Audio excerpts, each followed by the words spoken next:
This video is part of a series on the 50-year search for the truth and neo-spirituality. It will make more sense if you view earlier videos first. The full text for it and the series, including links and references, is available at the Waves of the Future website. The video is in ASMR format for meditation and relaxation. Please see description for information about ASMR and links to our website. Don't forget to subscribe and give us a thumbs up. You can also support us with one-time or regular donations through our website. For best results, please use stereo headphones and close your eyes. A kingdom built upon sand. 1. Jesus, a tale of deception. If you are a Christian, you were probably taught that Jesus of Nazareth was conceived miraculously and born in Bethlehem, was the Christ of the Jewish prophecy, did many miracles, and resurrected after being crucified. Or at least this was the gospel story according to the church. When I actively started researching my faith, several things about this made me angry. Firstly, the 4 Gospels were actually all written anonymously. Their authorship remains speculative to this day. The first, the Gospel according to Mark, is about the teachings of St. Peter, and thought to have been authored by a second-generation Christian about 70 AD. That is a long time in which an oral story has had plenty of opportunities to change and become exaggerated. In addition, it is third-hand information. It was neither written by Jesus nor any of the 12 apostles. The Gospels of Matthew and Luke are actually synoptic or copies based on Mark's own Gospel. As such, they have no value in terms of corroborative evidence. They include extra material from what is believed to be mostly, if not only, oral tradition, making it unreliable. In fact, the miraculous virgin birth and nativity story that we have all heard is not in the Gospel of Mark. It is found only in those of Matthew and Luke, which suggests they are fraudulent additions as their Gospels are based on Mark's. Is it really possible that such miracles in a story that sets Jesus as the very Messiah of the Jewish prophecy may not have been known by Mark? Absolutely not. That Jesus was the Christ is central to the Christian faith. In fact, Reza Aslan, author of Obsolete, The Life and Times of Jesus of Nazareth, and well-respected religious commentator, argued in a Washington Post article that Jesus may not have been the Messiah of the Hebrew Scriptures. The prophecies required that the Messiah, quote, be born in King David's city, Bethlehem. But Jesus was so identified with Nazareth, the city where most scholars believe he was born, that he was known throughout his life as the Nazarene. The early Christians needed a creative solution to get Jesus' parents to Bethlehem, so he could be born in the same city as David, end quote. He goes on to dismiss the Roman census story in Luke's Gospel as untrue, as the census was not carried out in Galilee, but only in Judea, Samaria, and Idumea, and was for the purpose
the original writing.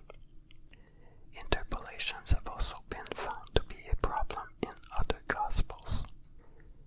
Again, there's a reference in the text for details. Here is some ASMR relaxation with balloons.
chosen to focus on the